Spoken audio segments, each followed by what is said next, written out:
Hello friends, আপনারা কি জানেন যে কিয়ামত দিবসে কি কি ঘটনা ঘটবে তা আপনারা আজকে এই ভিডিও থেকে জানতে পারবেন। নিশ্চয়ই আপনারা চ্যানেলটাকে সাবস্ক্রাইব করে পাশেই থাকেন এবং পুরো ভিডিও জুড়ে উপভোগ করেন কিয়ামতের দিবসে কি কি ঘটনা ঘটবে এবং যা যা জানার বাকি আছে সব কিছু জানতে পারবেন এই ভিডিওর মাধ্যম থেকে।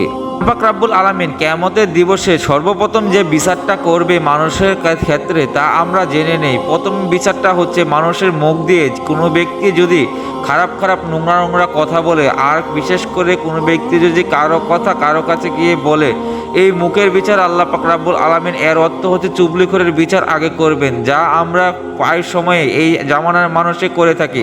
কিন্তু একটি ব্যক্তি ঘুমানো অবস্থায় তা দেখলো প্রচুর চুগলিখোর ছিল। চুগলিখোরের অর্থ হচ্ছে আরবিতে, যেটা বাংলাতে আমরা বুঝে থাকি যে একজনের কথা আরেকজনের কাছে সরল মনে দেখবেন বলে দিচ্ছে, ফুসফুস করে মুখ দিয়ে ফুস করে কথা বের হয়ে যায়।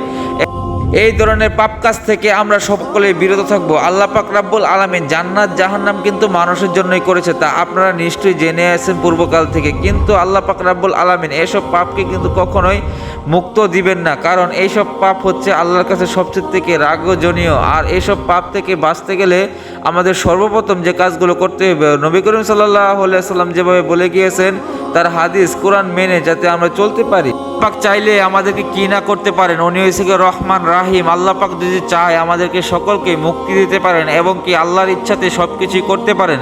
কিন্তু আল্লাহ পাক রাব্বুল আলামিন যা বলে দিয়েছেন তা তো আমাদের মানতে হইব, তাই না? এই জন্য বলি যে ভাই বোনেরা, মুসলমান ইমানদার দিনদার ভাই বোনেরা, তোমরা সকলে এই চুগলিখোর কাছ থেকে বেঁচে থাকো। কিন্তু রোজ হাসরে কিয়ামতের দিবসে তোমাদের মানুষের কি একটি কষ্ট যা তোমরা কখনো জানলে আর কখনো এই চুগলিখোর পানা করতা না, আর কোনো পাপ কাজে তোমরা লিপ্ত থাকিতা না।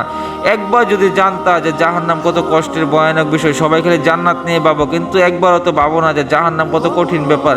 এই জন্য ভাই বোনেরা সকলে একটু মনোযোগ সহকারে যখন বিছনাতে ঘুমাইবা সকলেই সবসময় চাইবা যে আমরা ঘুমের আগে যে একটু মৃত্যুর কথা স্মরণ করি এবং জান্নাত জাহান্নামের কথা ভাবি মনোযোগ দিয়ে, তাহলে আমরা কোনো পাপ কাজে লিপ্ত হতে চাইবো না ইনশাল্লাহ।